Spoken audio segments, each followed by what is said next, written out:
tidak mudah untuk nak faham bagi orang yang tidak ada basic. Okey, kita wajib percaya kepada qada qadar. Itu asal. So qada qadar ini yang pada saya saya pegang macam bukan maknanya kita semua ini sudah ditetapkan daripada adadi lagi, yang ini kafir, yang ini Islam, yang ini miskin, yang ini susah, tak ada lagi diperti. Bukan itu. Yang ada ma alimallahu an sayakun la budda an yakun. Apa yang Allah Ta'ala telah mengetahui daripada azali, orang ini akan jadi begini, tetaplah jadi yang macam itu. Waktu tahu, Allah tahu dah orang ini hati dia kekal, ajak Islam macam mana pun dia tak akan beriman. Dia akan mati pada dalam pokok. Allah tahu daripada awal atas perangai dia, perbuatan dia. Maka datanglah qada qadar mengatakan bahawa kerana kamu telah berniat demikian dan sebagainya, boleh jadilah demikian. Allah jadi manusia, Allah jadikan kekayaan dan jadi kemiskinan. Allah suruh kita cari rezeki, jangan hidup susah. Seperti Nabi kata, kadal faqru an yakuna kufran. Hampir-hampir kemiskinan itu orang boleh jadi kufur. Oh, jangan miskin. Kalau miskin dia kufur, maka jangan jadi miskin, jadi kaya. Kemudian al-yadul ulia, khalq bin Yusuflah, tangan yang memberi bantuan, sedekah, beri lebih baik daripada yang di bawah yang menerima. Semua ada ajakan nak kepada semua kekayaan, tapi ada orang yang berusaha macam mana pun dia miskin juga. Sebenarnya miskin itu pada ketika itu pada dia itu lebih baik daripada dia kaya.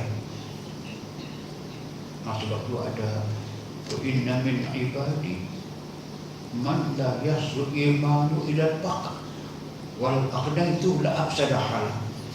Ada di kalangan hamba-Ku ni, kata Allah, ada orang yang iman dia tidak baik, hidup dia tidak baik, melainkan jika dia miskin, maka Aku miskinkan dia untuk kebaikan dia. Walau akhna itu jika dia kaya, la afsada hal, rosak iman dia. Inilah cerita yang Abu Sa'labah dulu. Dia miskin, paling taat kepada Allah. Dia miskin, kain selai, berkongsi dengan isteri, paling rajin menunaikan kewajipan salat dan sebagainya. Dia minta kaya, akhir dia kaya, zakat tidak bagi, sembahyang tidak sembahyang dan sebagainya. Apapun maka balik di bawah saya, apa lepas kita berusaha dah, tetap yang itu takut itu juga yang kita terimalah. Itu dia anugerah yang terbaik kepada kita. Tapi wajib berusaha untuk mengatasi kemiskinan, sebab kemiskinan itu boleh membawa orang kepada kekufuran. Wallahu a'lam.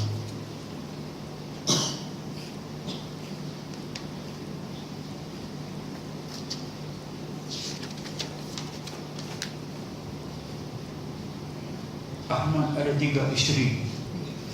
Nak baca apa ni?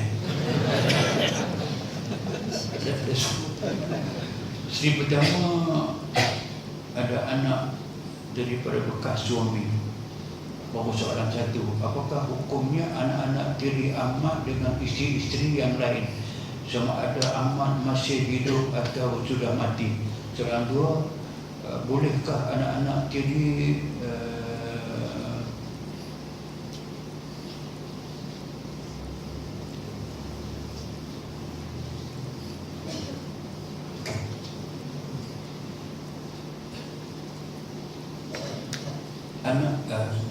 anak tiri dipanggil rabaib. Waraba'ibukumul lati fi hudurikum min nisa'ikum allati dakhaltum bihinna. Kita kahwin dengan seorang perempuan, dia ada anak, maka jadi anak tiri. Anak tiri itu menjadi mahram kepada suami yang berkahwin dengan mak kalau sudah berlaku persetubuhan selepas perkahwinan. Lepas perkahwinan, maka anak itu jadi mahram, dia tak boleh berkahwin selama-lamanya. Bila mahram sama macam anak dia sendiri lah. Sama juga yang tadi itu, selagi dia bukan keturunan leluhur, datuk, bapa, datuk sampai ke atas, ataupun anak sampai ke bawah, atau yang sebagai kakak, adik, abang dan sebagainya, yang lain dia dipanggilkan, yang itu dipanggilkan mahram, yang haram berkahwin, maka tidak mengapa, tidak batal wudu dan boleh melihat apa yang patut dilihat pada kebiasaannya. Lain daripada itu, kalau anak tiri sahaja yang mak dia disetubuhi, ditiduri, maka anak itu menjadi mahram kepada dia selama-lamanya.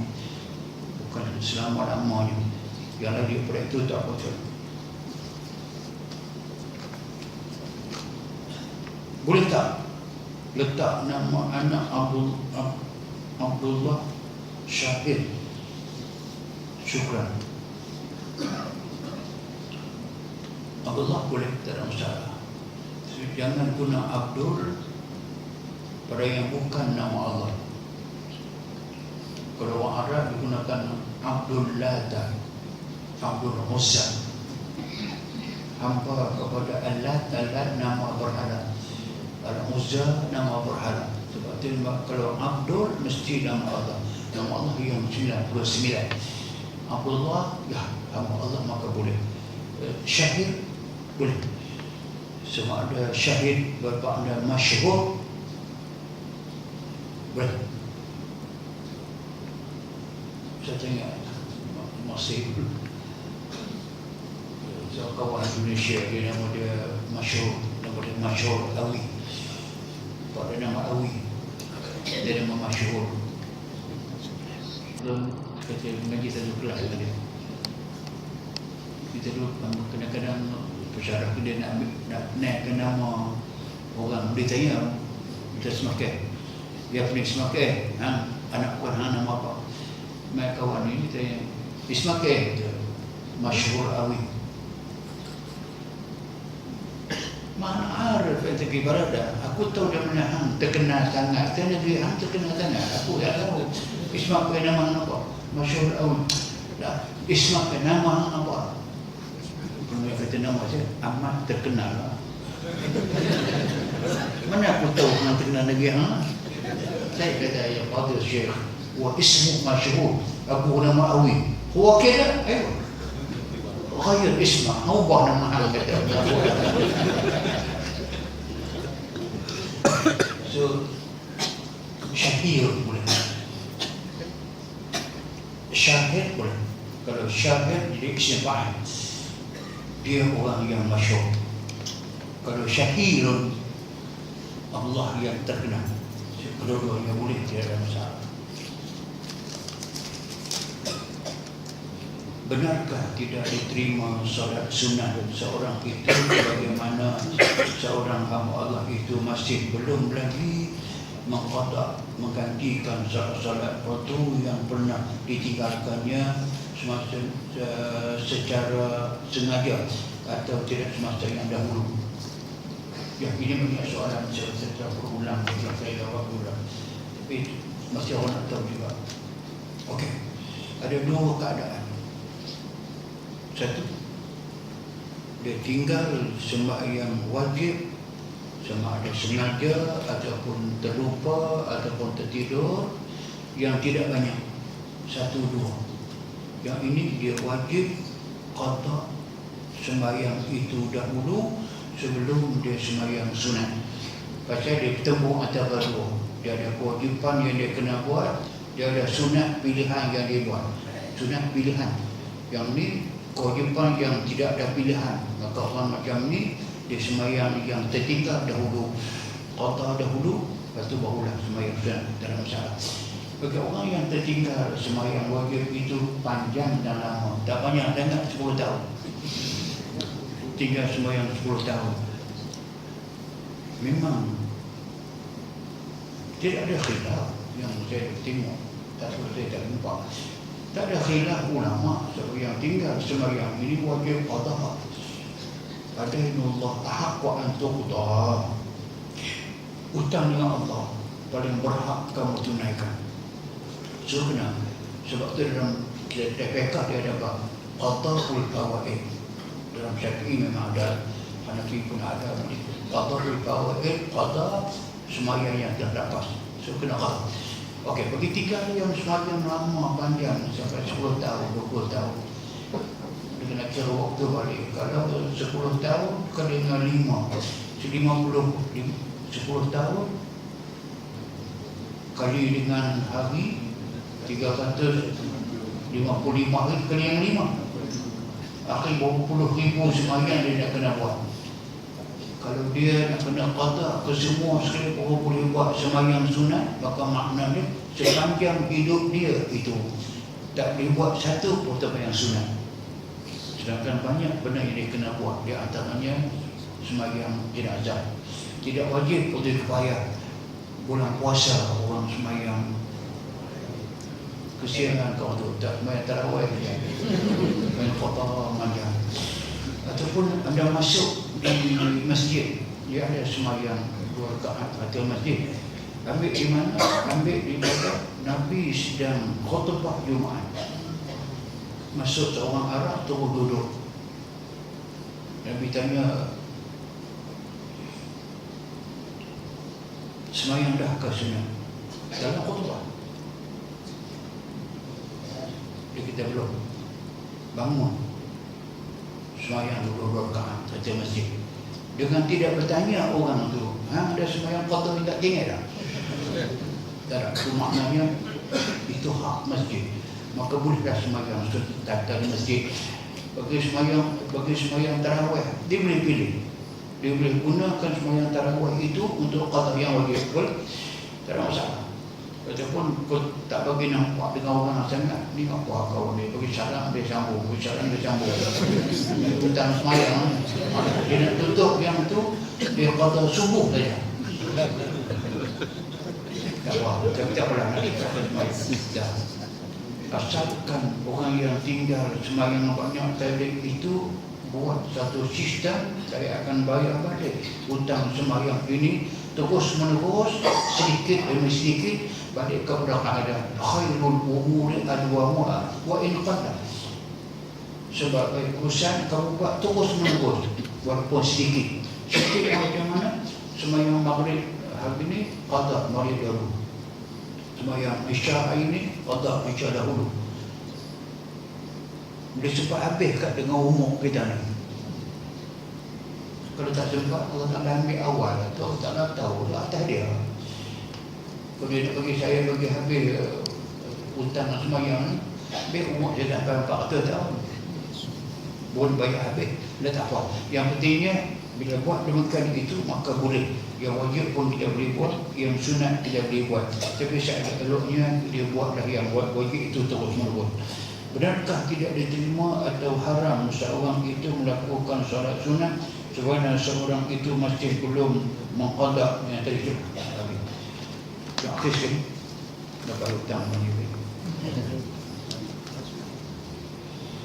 Kenapa Malaysia tidak layak untuk melakukan hukuman hudud? Ini siapa nak jawab?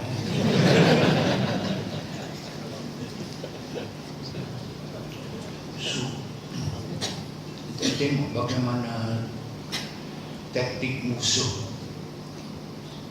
menggunakan satu cara bahawasanya setiap undang-undang yang nak dilaksanakan kepada masyarakat, hendaklah masyarakat itu faham undang-undang itu.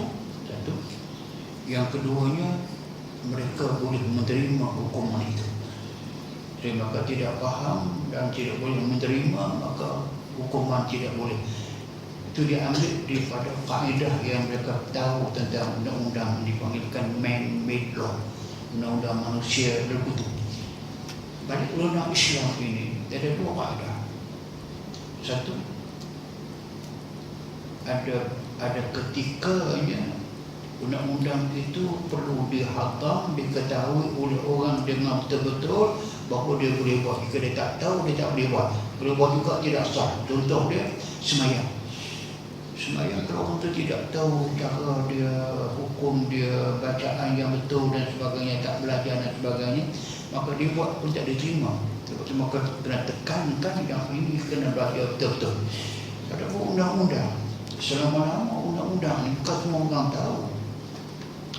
Yang ahli tahu, ulama-ulama tahu, tapi ini tetap hukum Allah Subhanahu Wa Taala. Perlu kepada hebahkan saja kepada masyarakat kebaikan-kebaikannya.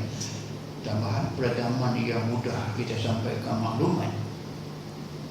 Kalau sebelum ada halaman sosial dalam Facebook dan Twitter dan sebagainya pun boleh gunakan sahabat, boleh gunakan TV, boleh gunakan radio, boleh sampai maklumat kepada orang. Dan kau tak hudud datangnya ini bahawa hudud ini datang audio. Saya tulis buku hudud itu dalam tahun 77. Buku hudud saya itu yang ulang cetak, saya cetak. Tahun 77 kita dah beri dan saya mesti ingat lagi. Bila buku saya keluar tahun 77 itu, Pusat Islam ketika itu jumpa dengan saya minta nak cetak dengan percuma, dan kita nak bagi percuma kepada masyarakat. Dia kata, Datuk, Ustaz jangan klaim apa-apa. Saya tak okey, saya setuju. Maka saya simpan kopi itu. Pusat Islam sendiri yang mencetak buku percuma 100,000 kopi. So, pas cetak 200,000 kopi pada ketika itu. Ketika dia ulang cetak maknanya kebanyakan orang tahu makna dia hukuman dan sebagainya. Maka sebab itu maka tidak ada alasan untuk mengatakan orang tidak tahu, orang tidak terima. Orang tidak terima. Kalau menurut GST orang terima. Siapa nak terima? Dia nak kena bayar cukai. Undang-undang income tax itu orang terima. Bagi syarikat-syarikat yang declare keuntungan dia yang biasanya kerajaan ambil tax kepada net profit itu 29%. 29%. Siapa setuju 39%? Kalau boleh menggunakan tax kena pun 1% je. Tak mesti tunggu orang terima. Mana kebaikan kepada negara, dia mesti wajibkan tax bayar. GST kempen dah macam mana pun, tujuh perkara macam mana pun, Najib kata mesti kita laksanakan. Tak apa, orang tak terima laksanakan. Kenapa ada kebaikan? Sama dengan hudud. Dah tahu dah hudud hukum Allah dan ada kebaikan kepada masyarakat. Dan bukan kebaikan dunia sahaja, ada kebaikan di akhirat. Dan kebaikan kepada orang yang kena hukum itu. Orang kena hukum itu, kalau dia bertaubat, Allah Subhanahu Wa Taala yang Nabi sebut kepada Ismail Al-Islami, inna akan taubat. Dia dah taubat kepada Allah Taala. Kalau taubat dia nak dibahagikan kepada bersalah-bersalah di Madinah, boleh cover ke semua sekali. Dia masuk syurga. Dia dapat keuntungan kebaikan, masyarakat untung. Itu kita untung kita buat. Mengapa nak tunggu lagi? Sebab itu maka kita lah yang menentukan. Bagaimana dengan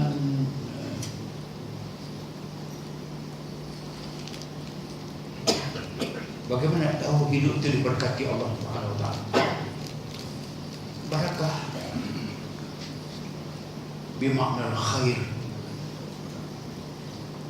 Barakah makna kebaikan yang berpanjangan. Barakah bermakna hati yang tenang dan menerima pada Allah. Barakah dengan makna sesuatu itu dia bertambah dalam kebaikan, tidak bertambah kepada keburukan. Seorang yang hidupnya berbarakah, daripada tidak beriman kepada beriman, daripada kurang beramal kepada beramal yang bertambah-tambah. Ketakwaan, takut sedikit, semakin takut. Dia tidak beribadat malam, dia tidak bersedekah, itu tanda kepada keberkatan. Tanda kepada nikmat, bukan keberkatan. Dapat rezeki itulah yang menjerumuskan dia kepada kejahatan. Tidak berkahwin, dia beribadat dengan baik, dia taat ibu bapa, akhlak dia baik. dia berkahwin. Perkahwinan yang tidak mendatangkan keberkatan. Dia derhaka kat mak ayah dia. Tak tolong mak ayah dia. Dulu semayang, sekarang tak semayang ada kerana pengaruh isteri. Itu perkahwinan yang tidak berbarakah. Yang berbarakah, dia mula malas semayang sebelum berkahwin. Sebab berkahwin, rajin semayang, isteri tutup aurat, kebaikan nampak kehidupan mereka itu. Itu dikatakan bahawa bila al-barakah itu bila bertambah kebaikan kita dalam Allah Subhanahu Wa Taala, itulah yang memutuskan kita dunia akhirat. Pada akhirat, aku qawli hadza wa a'udzu billahi wa lakum. Assalamualaikum warahmatullahi wabarakatuh.